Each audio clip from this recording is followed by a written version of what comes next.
Hello students, नमस्कार students. बहुत बहुत स्वागत है आपका मेरे YouTube channel self study help में। विद्यार्थियों, स्टूडेंट्स, दोस्तों, आज मैं आपको पढ़ाने वाला हूँ class 11th English Hornbill book में chapter number 3 discovering Tut the saga continues. दोस्तों, ये बहुत ही टफ चैप्टर माना जाता है, लेकिन मैं आपको इस चैप्टर को बहुत ही आसानी से, बहुत ही बारीकी से, बहुत ही डिटेल में आज मैं आपको पढ़ाने वाला हूँ। तो आइए, चलिए बिना देर किए हम शुरू करते हैं आज का वीडियो। जैसा कि आपने देखा कि आपके चैप्टर का नाम है discovering Tut the saga continues.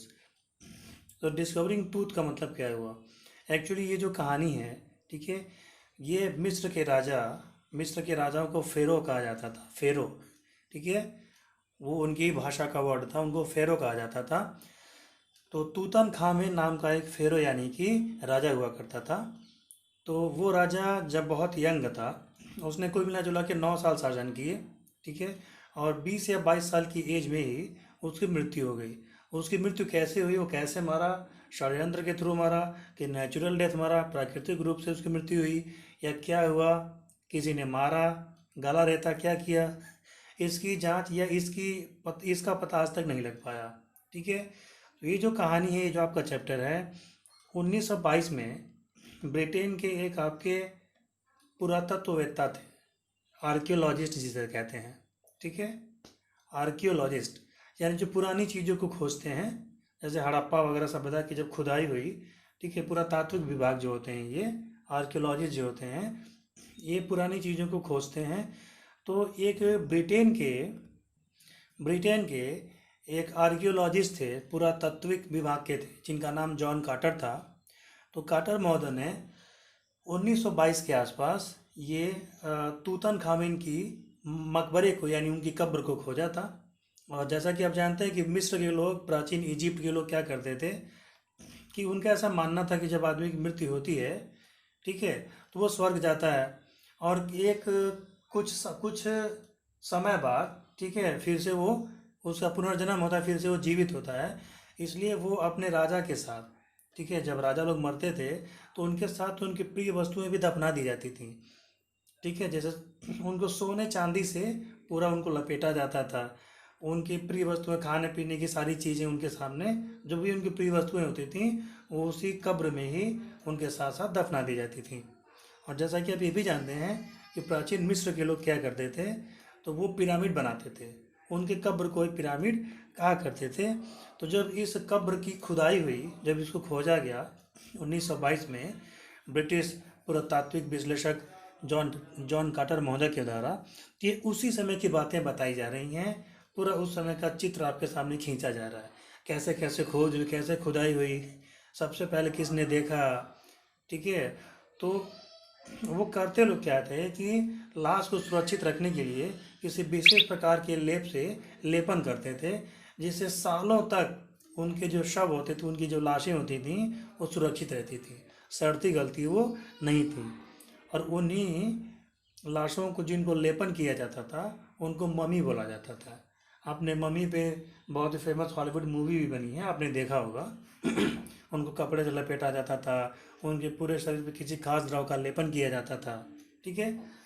तो उसी तूतन खामेन राजा के बारे में, फेरो के बारे में ये पूरा चैप्टर आपका है। उम्मीद है अब आपको पढ़ने में मज़ा आएगा, क्योंकि मैंने इसका जो भी आउटलाइन था या जो भूमिका थी, मैंने आपको पहले एक्सप्लेन कर दी। अब आइए लाइन बाय लाइन हम एक्सप्लेन करते हैं। इसमें लिखा है, he was just a teenager when he died, ठीक है। अब लेखक कहता है कि जब वो हमारा, तो एक नौजवान आदमी था। वह का मतलब तूतनखामेन से है। The last heir of powerful family and had ruled Egypt and its empire of century. कह रहा है कि मिस्र पे शासन करने वाले जो अंतिम राजवंश था, उसका अंतिम शासक था ये। उसके बाद उसके खानदान का और कोई राजा नहीं हुआ और कोई शासक नहीं हुआ। कैसे होगा? जब वो 20-22 साल की एज में ही मर जाएगा, तो उसका वारिस कहाँ पैदा होना था? He was laid to rest laden with gold and eventually forgotten. उसको जब वो मरा तो सोने चांदी के साथ, सोने चांदी की परत चढ़ा करके उसे मम्मी बना करके उसे दफना दिया गया और लोग उसे भूल गए। Since the discovery of his tomb in 1922, तब तक भूले रहे जब तक कि 1922 में उसकी कब्र को खोजा नहीं गया।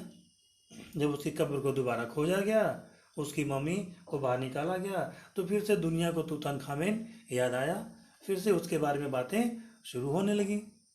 The modern world has speculated about what happen to him, with murder being the most extreme possibility. तब लोगों ने बात करना शुरू किया कि वो कैसे मरा होगा, क्या उसका मर्डर हुआ, क्या वो प्राकृतिक मौत मरा। उसके बारे में जानने की लोगों की इच्छाएं प्रबल हो गई। Now leaving his tomb the first time in almost 80 years, Tooth has undergone a CT scan. जब उसके मम्मी को यानी उसकी लाश को कब्र से निकाला गया, ठीक है, तो उस पूरी लाश का सीटी स्कैन किया गया। सीटी स्कैन क्यों किया गया? ताकि भाई ये जानना चाहते थे लोग, ठीक है, कि उसके लाश में क्या क्या लगाया गया था, कौन सा लेप किया गया था। हो सकता है कि सीटी स्कैन से कुछ और भी जानकारियाँ सामने आ जाती। CT scan that offers a new clue to his about his life and death. कह रहा सीटी स्कैन ने उसके मृत्यु और उसके जीवन के कई रहस्य खोलना शुरू किया। सीटी स्कैन जब हुआ, ठीक है, तो उसके जीवन के बारे में या उसके मौत के बारे में बहुत सारे तथ्य सामने आए। प्रेसाइज डाटा, बहुत ही संक्षिप्त डाटा मिला। For an accurate forensic reconstruction, ऐसा अच्छा। और सीटी स्कैन क्यों किया गया? ताकि उसका चेहरा फॉरेंसिक से बनाया जा सके, वो कैसा दिखता था, उसके शरीर का ढांचा कैसा था, ठीक है, फॉरेंसिक से उसके चेहरे को फिर से बनाया जा सके, ताकि ये पता लगाया जा सके कि वो कैसा दिखता था। An angry wind stirred up ghostly dust devils as the king Tut was taken from his resting place. कह रहा है कि जहाँ उसकी कब्र को खोदा गया था, जब उसकी लाश को निकाला, उसकी मम्मी को निकाला जा रहा था, तो वो मिस्र है, वहाँ पे रेत ज़्यादा थी, धूल बह रहे थे, ठीक है, धूल उड़ रही थी, हवा तेज चल रही थी। In the ancient Egyptian cemetery known as the Valley of Kings, जिस जगह उनको दफनाया गया था उस जगह अक्सर राजा दफनाए जाते थे और उसको वैली ऑफ किंग कहा जाता था, ठीक है, राजाओं की घाटी कहा जाता था। Dark bellied clouds had scudded across the desert sky all day, now we are veiling the stars cascade grey. कह रहे कि उस दिन आकाश में बादल छाए रहे और आसमान भूरा जैसा हो गया था। इट वॉज 6 PM, शाम के 6 बजे थे। 5 जनवरी 2005, समय था 5 जनवरी 2005, दिन थी, तारीख था 5 जनवरी 2005 और समय था शाम को 6 बजे। The world's most famous mummy glided head first into the CT scanner brought here to probe the lingering medical mysteries of the little understood young ruler who died more than 300 years ago. कह रहा 5 जनवरी 2005 को, ठीक है, उसके body को CT scan में लाया गया, सीटी स्कैन मशीन से गुजारा गया और लोग इस उम्मीद लगा बैठे थे कि अब उसके बारे में तरह तरह के रहस्य उद्घाटन होंगे, तरह तरह के रहस्य उसके बारे में जानने के लिए हम लोग को मिलेंगे। उस लड़के के बारे में जो कभी राजा हुआ करता था और वो 3300 साल पहले मर गया था, ठीक है, ईसा मसीह के, ठीक है, 1350 ईसा पूर्व, ठीक है, इसका शासन था। 1350 ईसा पूर्व इसका शासन था तूतनखामेन का। तो 1350 ईसा पूर्व जब था तो आप ये मान लीजिए 2000 कम से कम साल ये मान लीजिए 2021 चल रहा है ना, तो 2021 में 1300 आप जोड़ दीजिए, 3300 आएगा। यानी ईसा मसीह के जन्म के 1300 साल पहले तूतनखामेन जिंदा था। All afternoon the usual lines of tourists from around the world has descended into the cramped. यार उस टाइम में जो भी टूरिस्ट आए थे उस टाइम वो भी टकटकी लगाए देख रहे थे, उम्मीद कर रहे थे कि कुछ और जानने को मिलेगा। Rock cut tomb some 26 feet undergo to pay respect. उसका जो मकबरा था, जो उसका जो पिरामिड था, वो 26 फीट, ठीक है, ऊंचे पत्थर को काट करके बनाया गया था। They gazed at the murals on the wall of the burial chamber and peered at Tooth's glided face. उसकी कब्र में जहाँ उसको दफनाया गया था वहाँ दीवारों पर आसपास क्या बना था, भित्ति चित्र बना था, यानी दीवारों पर चित्र बनाए गए थे। एंड टूथ ग्लाइडेड फेस, लोगों ने जब देखा तो उनको दीवारों के आसपास जहाँ उसको गाड़ा गया था, दफनाया गया था, उसकी दीवारों के आसपास चित्र बनाया गया था। और टूथ का चेहरा एकदम ग्लाइडेड यानी चमक रहा था। ठीक है, उसके बॉडी को सोने की परत चढ़ाई गई थी, सोना वगैरह उसको साथ में बहुत सारा पहनाया गया था। The most striking features of his mummy shaped outer coffin lid, और उसको उसका जो लाश थी, ठीक है, उसको एक कॉफिन यानी ताबूत में मर दिया गया था, ताबूत उसको पहनाया गया था। Some visitors read from guide books in a whisper, कुछ लोग आपस में बात करने लगे। अदर्स स्टूड साइलेंटली, और कुछ जो थे आसपास के जो लोग थे उसकी बात कर रहा है, कुछ लोग शांत थे एकदम। Perhaps pondering tooths ultimately death, जो लोग खामोश थे, शांत थे, वो उसके बारे तूतन खामेन के बारे में सोच रहे थे। ठीक है, कि ये जवान था, इसने अपनी पूरी ज़िंदगी भी नहीं जी, ठीक है, इसकी मौत कैसे हुई होगी, इसको किसने मारा होगा, इत्यादि इत्यादि बातें वो सोचने लगे थे। A shiver of wondering with a shiver if the pharaoh's curse, death or misfortune falling upon those who disturb him. और जो वहाँ कुछ लोग खड़े थे वो बातें कर रहे थे कि मम्मी को ऐसे खोदना, उसको कब्र को निकालना, लाश को निकालना, ये सही चीज़ नहीं है। राजाओं की आत्मा इससे दुखी होगी और श्राप दे देगी। ठीक है, कुछ लोग इस प्रकार की भी बातें वहाँ कर रहे थे। The mummy is in very bad condition because of what Carter did in 1920। कह रहा है कि मम्मी जो थी वो बहुत बुरी कंडीशन में थी।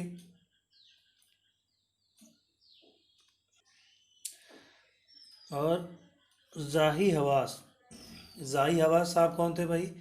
तो ये इजिप्ट सुप्रीम काउंसिल के, ठीक है, Egypt supreme council, Egypt supreme council of antiquities, यानी इजिप्ट के, मिस्र के पुरातात्विक विभाग के ये सेक्रेटरी जनरल थे। ये दिन उन्होंने देखा, उन्होंने कहा कि तूत की जो मम्मी थी, उसकी जो लाश थी वो बुरी कंडीशन में थी, क्योंकि 1920 में जॉन कार्टर महोदय ने कुछ किया था। क्या किया था? As he leaned over the body for a long look, ठीक है, तो उन्होंने झुक करके उसकी पूरी बॉडी को देखा। जॉन कार्टर, हावर्ड कार्टर महोदय कौन थे? ये वही महोदय थे, ब्रिटिश आर्कियोलॉजिस्ट थे, जिन्होंने 1922 में डिस्कवरी किया था तूत के कब्र का, यानी उसकी मम्मी को, उसके कब्र को सबसे पहले उन्होंने खोजा था, देखा था। Its contents through hastily ransacked in antiquity were surprisingly complete. कब्र के साथ जो जो चीज़ें मिली थीं वो वास्तव में थीं, उसमें से एक भी चीज़ें चोरी नहीं हुई थी।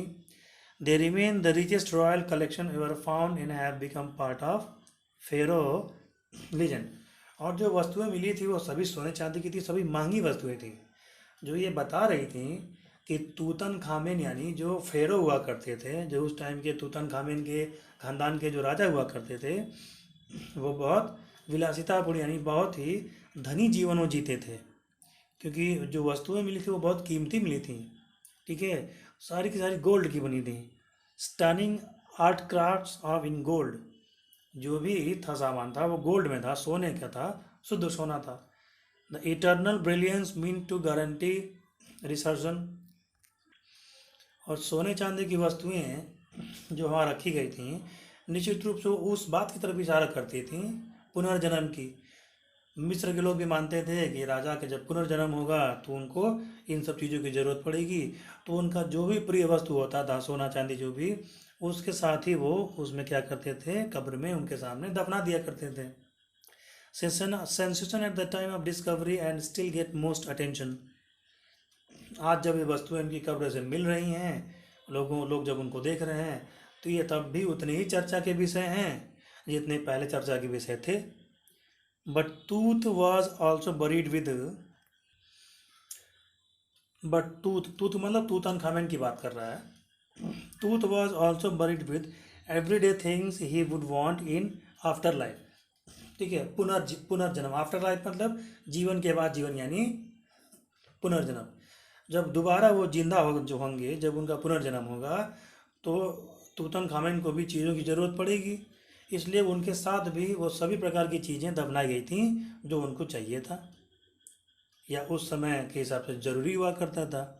बोर्ड गेम्स, ब्रॉन्ज का रेजर, बोर्ड गेम्स, ठीक है, लिनिन अंडरगारमेंट्स, उनके कपड़े थे, case of food and wine, शराब के बर्तन थे, ठीक है, खाने के बर्तन थे, ये सब उस टाइम जो है कि वहाँ दफनाया गया था। भोजन के डिब्बे थे, शराब था, ठीक है, उनके कपड़े थे, धातु का उस्तरा था, बोर्ड गेम था, यानी उस समय की प्रचलित जो भी चीज़ें राजाओं के कब्र में दफनाई जाती थी, उनके साथ ही वो दफनाई गई थी। After months of carefully recording the Pharaoh's funerary treasure, Carter began investigating his 3 nested coffins. अब 1922 में लेकर के चल रहा है कि कार्टर को जब ये सब चीज़ें मिली, तो कार्टर को जो पहला प्रयास था पता लगाना, इन्वेस्टिगेटिंग मतलब पता लगाना, क्या पता लगाना, जो उसका कॉफिन था, जो उसका ताबूत था, उसको खोलना। He found a shroud adorned with garlands of willow and olive leaves, wild clary lotus petals, and cornflowers. The faded evidence of a burial in March and April.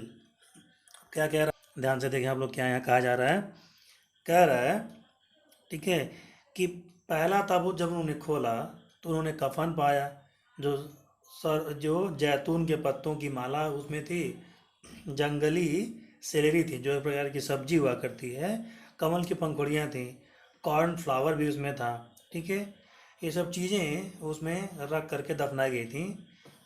तो इन सब चीज़ों को देखने में पता चलता था कि ये जो लाश थी उनकी, वो मार्च से अप्रैल महीने में दफनाई गई होगी, क्योंकि ये सब जो चीज़ें थी वो मार्च अप्रैल के महीने में मिस्र में मिला करती थी, ठीक है। When he finally reached the mummy, जब उसने मम्मी को ध्यान से देखा, दो ही रन इनटू ट्रबल, तो वह थोड़ा सा परेशानी में पड़ गया। The rituals resin hide hardened, ठीक है, जो उसमें गोंद जो लिक्विड से उनको लेपा गया था वो सूख चुका था।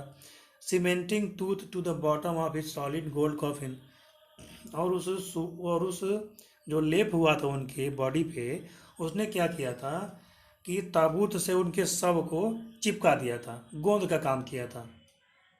उनका शव ताबूत में रखा गया था, ताबूत में रख करके और ज़मीन में गाड़ दिया गया था, दफना दिया गया था। तो जो उनके शरीर पर जो लेपन किया गया था, जो मम्मी यानी सुरक्षित शव रखने के लिए जो लेपन किया गया था, जो लिक्विड था, वो सूख गया था और वो गोंद का काम किया था और ताबूत से उसके शरीर को चिपका दिया था। सॉलिड गोल्ड कॉफिन भी उसका क्या था, गोल्ड का, सोने का बना हुआ था। No amount of legitimate force should move them, और तब जब उनका शव चपक चुका था ताबूत से, तो उसको अलग करने में दिक्कत थी। अलग करने का प्रयास किया गया तो उनका जो मम्मी था, उनका जो लाश था, वो टूट सकता था, छत भी छत हो सकता था, खंड खंड हो सकता था। Carter wrote later what was to be done, तो कार्टर सोचने लगा कि भाई अब क्या किया जाए, कैसे इनके बॉडी को, उनके लाश को, मम्मी को उनके ताबूत से अलग किया जाए। अब कार्टर यहाँ पे चक्कर में पड़ गया कि भाई तूतनखामेन की जो लाश थी उसको ताबूत से अलग कैसे किया जाए। उसके पास कुछ विकल्प थे, जैसे कि वो उसको धूप में छोड़ सकता था, कड़ी धूप में छोड़ता तो वो जो लिक्विड एकदम सूख चुका था उससे वो हट जाता, धीरे धीरे वो हट जाता वहाँ से। He set the mummy outside blazing sunshine that heated it to 149 degree, तो उसने धूप में उसको रख दिया और 149 डिग्री तक उस पर गर्मी पड़ी। नथिंग बज्ड, कोई फ़ायदा नहीं हुआ। He reported with scientific detachment that consolidated material had to be chiseled away from beneath limbs and trunk before it was possible raise king's result. तब उसने अंततोगत्वा हार करके, ठीक है, हारते हुए उसने ये फाइनली डिसीजन लिया कि छीनी और हथौड़े से धीरे धीरे उस लिक्विड यानी उस गोंद गोंद रूपी पदार्थ को छील करके, छीलने या थोड़ा सा छाँट छाँट करके छील करके निकालना पड़ेगा, तब जा कर के उनकी बॉडी उनके ताबूत से अलग हो पाएगी। In his defence Carter really had to be little choice. कार्टर के इस डिसीजन की बहुत आलोचना हुई, क्योंकि इस प्रकार जब वो लाश को ताबूत से अलग किया गया तो लाश कुछ डैमेज हो गई। इसी बात का जिक्र पिछले पैराग्राफ में हुआ था, ठीक है, कि जाही हवा जो सेक्रेटरी थे उन्होंने क्या कहा था कि जब उन्होंने मम्मी को ध्यान से देखा तो उन्होंने क्या कहा था कि मम्मी बुरी कंडीशन में है, ठीक है। कार्टर महोदय ने कुछ किया था, तो कार्टर महोदय ने क्या किया था, यही कार्टर महोदय ने किया था कि जब वो उनका शव जो है कि तूतनखामेन का ताबूत से एकदम चिपक चुका था, तो अंततोगत्वा जब कोई ऑप्शन नहीं बचा तो कार्टर महोदय ने क्या किया कि छन्नी और हथौड़ी से, ठीक है, उस लिक्विड यानी उस पदार्थ को, उस गोंद रूपी पदार्थ को छील करके काट करके अलग किया गया। इस प्रक्रिया में मम्मी थोड़ी सी डैमेज हो गई, लाश उनकी जो थी तूतनखामेन की थोड़ी सी डैमेज हो गई। Mummy free thieves mostly certainly would have circumvented the guard, ripped it to apart, remove the gold. और ठीक है, सोने के ताबूत में वो चिपकी हुई थी उनकी बॉडी, तो धीरे धीरे उसको आराम से अलग किया गया। In Tut's time the royal were fabulously wealthy. Tutankhamun के समय, रॉयल का मतलब राजसी परिवार की बात कर रहा है, वेयर फैबुलसली वेल्दी, फैबुलसली मतलब बहुत ही वो अमीर थे, बहुत ही धनी थे। And they thought or hoped they could take their riches with them. उनकी मान्यता थी कि मरते समय जो भी दफनाया जाएगा उनके साथ, वो उनके साथ ही जाएगा, तो वो सोचते थे कि अपने साथ वो धन संपदा भी ले जाएंगे। For his journey to the great beyond, ठीक है, मृत्यु के बाद जो यात्रा है, जो पुनर्जन्म की जो यात्रा है, उस यात्रा में उनको ज़रूरत भर की चीज़ें उनके साथ दफना दी जाती थी। किंग तूत लैविशली विथ ग्लिटरिंग गुड्स, और इसी मान्यता को ध्यान में रखते हुए किंग तूत के साथ भी बहुत सारी कीमती वस्तुएं दफनाई गई थीं।